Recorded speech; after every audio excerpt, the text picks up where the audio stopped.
Okay, let's continue with our discussion of lesson 65. Letter C now, security and authentication. Holograms on IDs, credit cards, and product packaging prevent counterfeiting. Letter D, entertainment industry. Famous examples include Tupac's holograms at Coachella and ABBA's virtual concerts. Letter E, engineering and architecture. Holographic models help visualize buildings before construction. Innovations in hologram technology. A. Real-time holograms. Advancements in computational power allow for dynamic moving holograms. Letter B. Full-color holography. Each holograms were monochrome. Modern real-time holograms. Advancement in computational power allow for dynamic moving holograms. Letter B. Full-color holography. Early holograms were monochrome. Modern systems use simple lasers for realistic color. Letter C. Holographic telepresence allows people to appear as 3D holograms in remote locations for meeting or performances. Letter D. Portable hologram devices. Small projectors and smartphones with holographic capabilities are now in development. Future trends. Letter A. Holographic communication, replacing 2D video calls with 3D life-size projections. Ooh. Letter B, holographic shopping, viewing a life-size product model before buying it online. Next, medical holograms with AI, combining AI with holographic data for precise diagnosis and surgery guidance. Letter D, integration with quantum technology for ultra-secure holographic data storage. Key physics concepts for students. A. Interference and diffraction. How overlapping waves form patterns that encode 3D data. Letter Y. Lasers, coherent light are essential for clear holography, that is the coherence of light. Inverse square law, how light intensity changes with distance, affecting hologram brightness. Letter D, the wave-particle duality, understanding photons as both waves for interference and particles for energy transfers. Formulas. Letter A, wave speed equation. B is equals to F times lambda. Letter B, frequency from wavelength. F is equals to C over lambda. Photon energy, that's equals to E is equals to HF, or E is equals to HC over lambda, because F is equals to C over lambda. Letter D, fringe spacing. Young's double slit concept in holography. X is equals to lambda L over D. X is the spacing between interference fringes in meters. Lambda is the wavelength of laser light, meters. L is the distance from slits to screen, meter. And letter D, separation between slits in terms of meter. Speed of sound. So B sound is the speed of sound in meters per second. B sound is equal to the square root of gamma multiplied by R multiplied by T all over M. R is the universal gas constant, 8.314 joule per mole per Kelvin. Temperature in Kelvin, m is molar mass of the gas in kilograms per mole. Sound wavelength. Lambda sound is equals to the V sound over F. Light intensity. I is equals to P over A, wherein I is intensity, watt per meter squared, P is power in watts, A is area illuminated in meters squared. Now, letter H, inverse square law. I2 is equals to I1 over R1 over R2 squared, wherein I1 and I2, these are intensities at distances R1 and R2. Practice problems. Number 1. A holographic projector uses laser light with a wavelength of 532 nanometer to produce a 3D image. Calculate the frequency of the laser beam and use C is 3 times 10 to the 8 meters per second. Given lambda 532 nanometer in terms of meter, that's 5.32 times 10 raised to negative 7. C is equals to 3.0 times 10 to the 8 meter per second. Required the frequency F. Use the formula F is equals to C over lambda.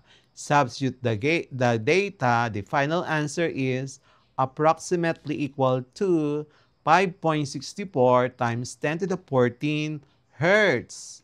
Number 2, a holographic display requires 15 watts of electrical power to operate.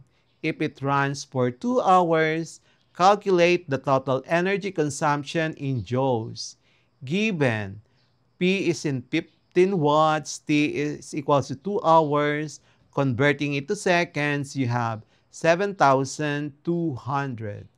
Required energy E in joules. So use the formula E is equals to PT. Substitute now the given data. The final answer is 1.08 times 10 to the 5th joules. Number 3. A sound-based holographic device uses ultrasonic waves at a frequency of 40 kHz. Calculate the wavelength of these waves in air at 20 degrees centigrade, where the speed of sound is V is approximately equal to 343 meter per second, given F 40 kilohertz, and in terms of hertz, that is 4.0 times 10 to the fourth. V is equal to 343 meter per second, and we are asked to obtain the lambda, the wavelength. So use the formula lambda is equals to V over F. Substitute now the given data. The final answer is 8.575 times 10 raised to negative 3 meter, or 8.58 millimeters. And then number 4, a laser used for creating a hologram has a power output of 5 milliwatts. And then, if the laser runs for 30 seconds, find the total energy emitted in joules.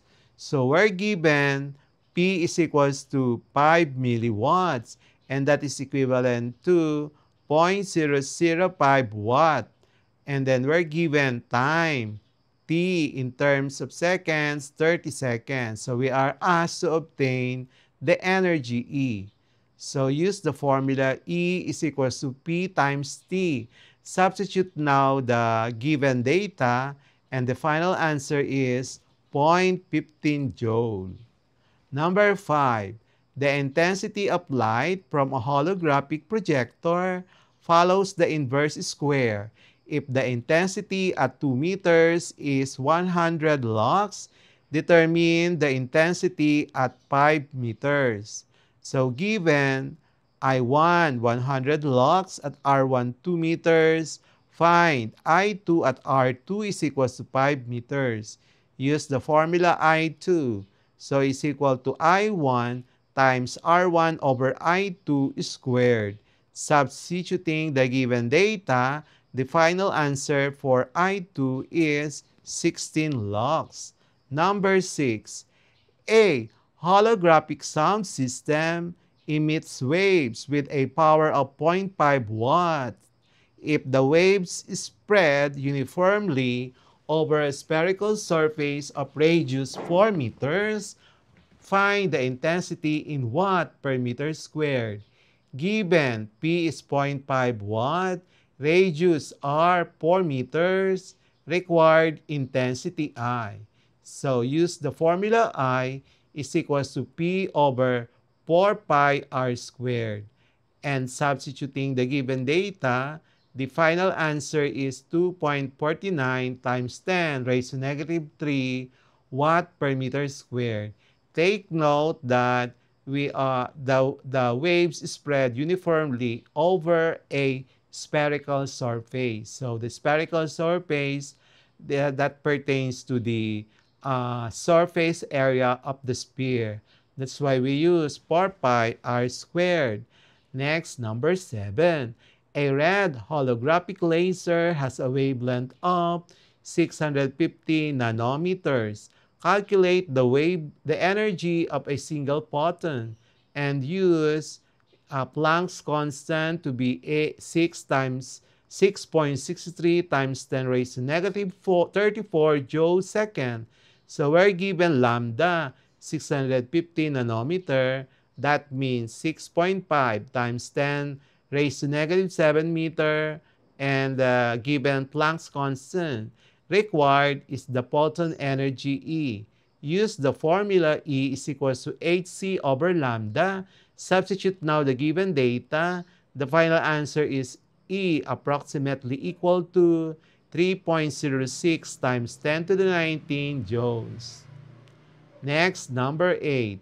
A holographic stage performance uses a projector that consumes 2.5 kilowatts. If the show lasts for 1.5 hours, calculate the energy used in kilowatt hour. And then given P is 2.5 kilowatt hour and T is 1.5 hours. Energy in kilowatt hours. So use the formula E is equals to P times T. Substitute now the given data. The final answer is E is equal to 3.75 kilowatt hour. Number 9. A hologram is created using two laser beams of equal power, 10 watt each.